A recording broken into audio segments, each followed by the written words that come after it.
अस्सलाम वालेकुम दोस्तों, स्वागत है आप सभी का एक बार फिर से HR4U में। आज मैं आपको फिर से व्याकरण का ही पाठ पढ़ाने जा रहा हूं क्योंकि सिलेबस आपका लगभग ख़त्म हो चुका था। व्याकरण पढ़ेंगे तो आज हम व्याकरण में मैंने आपको शब्द पढ़ाया है और शब्द में मैंने पढ़ाया था कि उत्पत्ति की दृष्टि से शब्दों के कितने भेद होते हैं। तो उत्पत्ति की दृष्टि से शब्दों के 4 भेद होते हैं: तत्सम, तद्भव, देशज, विदेशज। ये चारों मैंने अच्छे से पढ़ा दिया और आप अच्छे से समझ भी गए होंगे।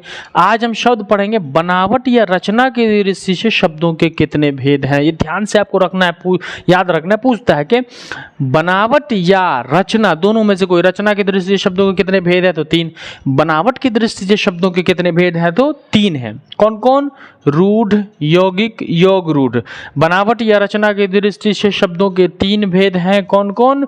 रूढ़, यौगिक, योग रूढ़। अब हम जानेंगे कि रूढ़ क्या होता है, फिर जानेंगे यौगिक क्या होता है, फिर हम जानेंगे कि योग रूढ़ क्या होता है। तो तीनों का विस्तार मैं आपको पढ़ाऊंगा कि रूढ़, यौगिक, योग रूढ़, तीनों का अलग अलग डिफिनेशन दूंगा और मैं आपको तीनों के बारे में ऐसे बताऊंगा कि आपको पूरा का पूरा याद हो जाएगा। फिर आपको गेस में या कहीं और याद करने की ज़रूरत नहीं होगी, ये मेरा वादा है। बस फ़र्क ये है, थोड़ा सा मेहनत आपको करना होगा कि वीडियो देखोगे तो स्टॉप करके, पॉज करके, सिंसियरली देख करके सुनना होगा और अच्छे से याद करना होगा। तो सबसे पहले हम क्या जानेंगे कि रूढ़ किसे कहते हैं। सबसे पहला आपका ये रहा रूढ़। रूढ़ किसे कहते हैं तो ध्यान से देखिए कि जिन शब्दों का खंड करने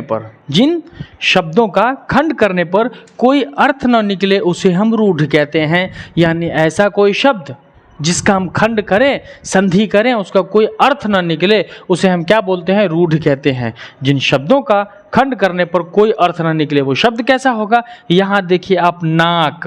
अब नाक है शब्द, नौ में आ की मात्रा जोड़ को नाक। अगर इन शब्दों को हम अलग कर देते हैं ना आ को, तो इसका कोई अर्थ होता है? नहीं होता है। दूसरा है आपका पाक, पौ में आ की मात्रा जोड़ को पाक। तो इसको भी हम अगर खंडित कर देंगे, तोड़ देंगे, तो इसका कोई अर्थ नहीं निकलेगा। वैसे यहाँ पर है यौ में आ की मात्रा दो, याद। इसको भी अगर हम खंडित कर देते हैं तो इसका कोई अर्थ नहीं निकलता है। तो ऐसा कोई शब्द जिसका खंड करने पर कोई अर्थ न निकले उसे हम क्या बोलते हैं? रूढ़ कहते हैं। एक बात और आप याद रखना कि रूढ़ जो होगा ना वो अधिकांश छोटा शब्द होगा, ऐसा 2 अक्षर 3 अक्षर का होगा जिसका कोई खंड करेंगे हम तो कोई अर्थ न निकलेगा, हमेशा छोटा ही होगा रूढ़। तो इसे हम रूढ़ कहते हैं। तो ये क्लियर हो गया आपका, जिन शब्दों के खंड करने पर कोई अर्थ न निकले जिसको उसे हम रूढ़ कहते हैं, यानी जिसका कोई अर्थ न ही बने ही नहीं कुछ, उसे हम क्या बोलते हैं? रूढ़ कहते हैं। ऐसा और भी शब्द आप लिखोगे और आप चेक करोगे कि आप समझ रहे हो कि नहीं समझ रहे हो। दूसरा क्या है आपका? यौगिक। दूसरा क्या है आपका? यौगिक है। तो अब हम यौगिक को जानेंगे कि ऐसे शब्द जो दूसरे शब्दों के मेल से, ऐसे शब्द जो दूसरे शब्दों के मेल से बने हो और सभी खंड सार्थक हो। यानी ऐसा कोई शब्द हो जो 2 शब्दों के मेल से बना हो और उसका सारा का सारा शब्द जो हो वो मतलब कि जो भी अर्थ हो उसका वो सार्थक हो, इसका कोई ना कोई मतलब निकलता हो। सार्थक का मतलब होता है जिसका कोई अर्थ हो, अर्थ वाला। तो क्या हो गया? जिसके सभी खंड सार्थक हो उसे हम क्या बोलते हैं? यौगिक कहते हैं। जैसे में आप देख लीजिए, पॉइंट याद रखना कि ऐसा कोई भी शब्द हो जो दूसरे शब्दों के मेल से बना हो, 2 शब्दों के मेल से बना हो, एक शब्द और 2 शब्द मिला करके 2 शब्द बना, तो उसके मेल से जुड़ करके जो बना उसे हम यौगिक कहते हैं। जैसे में घोड़सवार, ये आपका घोड़सवार। तो घोड़सवार में एक शब्द घोड़ा है, एक शब्द सवार है। तो घोड़ा जोड़ सवार 2 शब्द हो गया, दोनों मिलकर के क्या बना? घोड़सवार। तो 2 शब्दों के मेल से बना है तो आपका यौगिक हो गया। अगला है विधासागर। विद्या जोड़ सागर। तो विधा एक अलग शब्द हो गया और सागर एक अलग शब्द हो गया, तो ये आपका हो गया विद्यासागर, विद्यासागर। तो दोनों मिल करके बना तो आपका ये यौगिक हो गया। तीसरा है आपका विद्यालय। विद्यालय तो विधा जोड़ आलय, विधा जोड़ आलय। तो विधा भी एक शब्द है, आलय भी एक शब्द है, तो ये दोनों मिलकर के हमारा क्या हो जाता है? यौगिक हो जाता है। तो ऐसा शब्द जो दूसरे शब्दों के मेल से बना हो उसे हम यौगिक कहते हैं। क्लियर? ये 3 आप देखोगे, इसके अलावा और भी आप शब्द बनाओगे, खुद से कॉपी में और भी शब्द बनाओगे और चेक करोगे, आपको पता चल जाएगा। चलिए तीसरे पे चलते हैं हम। तीसरा हम जानेंगे योग रूढ़। ये रहा आपका योग रूढ़।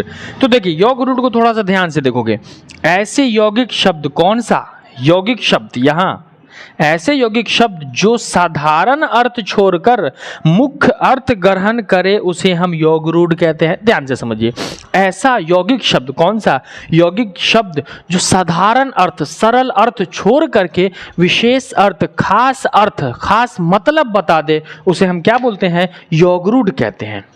ऐसा कोई शब्द है, ऐसा यौगिक शब्द होना चाहिए वो, ऐसा कोई यौगिक शब्द जो साधारण अर्थ को छोड़ करके कुछ भारी भरकम विशेष अर्थ, खास मतलब बताए, उसे हम क्या बोलते हैं? योगरूढ़ कहते हैं। जैसे पंकज, ये पंकज देखिए विशेष है ना, विशेष अर्थ है, इसका अर्थ होता है कमल, है ना।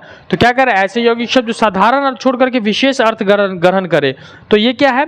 पंकज आपका हो गया योगरूढ़। इसका मतलब होता है कमल के फूल को, कमल को हम पंकज कहते हैं। तो कमल है ना आसान, लेकिन ये कमल साधारण अर्थ को छोड़ करके ये पंकज कहता है, तो पंकज आपका हो गया योगरूढ़। लंबोदर, लंबोदर आपका हो गया योगरूढ़। लंबोदर का माने गणेश जी को कहते हैं, श्री गणेश जी, गणेश भगवान, उसको हम कहते हैं। देखिए योगरूढ़ है ना, ये लंबोदर हुआ योगरूढ़, इसका अर्थ साधारण अर्थ हो गया गणेश जी। अगला है चकरपानी, क्या है?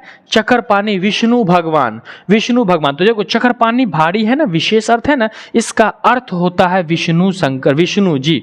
तो ये चकरपानी हो गया, तो ये योगरूढ़ हो गया। इस तरीके के और भी शब्द हैं। मैं तो जगह की कमी की वजह से थोड़ा एग्जाम्पल लिखता हूँ, और ये एग्जाम्पल खास एग्जाम्पल लिखता हूँ मैं। तो ये आपका योगरूढ़ था कि ऐसा शब्द जो खास साधारण अर्थ छोड़ करके विशेष अर्थ ग्रहण करे, विशेष मतलब बताए, खास मतलब बताए, उसे हम क्या बोलते हैं? योगरूढ़ कहते हैं। तो ये आपका ग्रामर का कौन सा पार्ट था?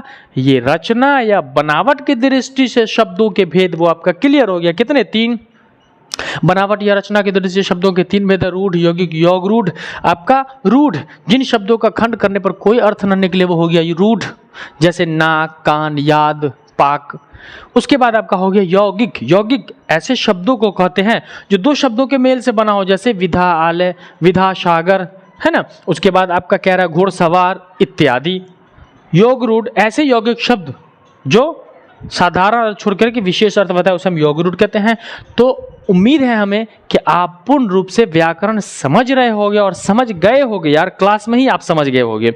और अगर आप कोई प्रॉब्लम है, किसी भी प्रकार का प्रॉब्लम है या कोई चीज़ की जानकारी चाहते हो, तो कमेंट सेक्शन में ज़रूर बताओ, और वीडियो अपने दोस्तों को शेयर करो ताकि वो भी पढ़ ले। व्याकरण का क्लास खत्म हो, जल्दी से आप पढ़ लो। और अगर आप चैनल पर नए हो तो चैनल को सब्सक्राइब करके बेल आइकन को ऑल को दबा लो, ताकि वीडियो हर दिन का नोटिफिकेशन आपको मिल जाएगा और आप समय अनुसार पढ़ोगे। हम आपको आशा करते हैं कि आपका रिजल्ट अच्छा आएगा और आप मन लगा करके पढ़ते ही हैं, हमें यकीन है। तो ठीक है, मिलते हैं हम अगले क्लास में, तब तक के लिए जय हिंद।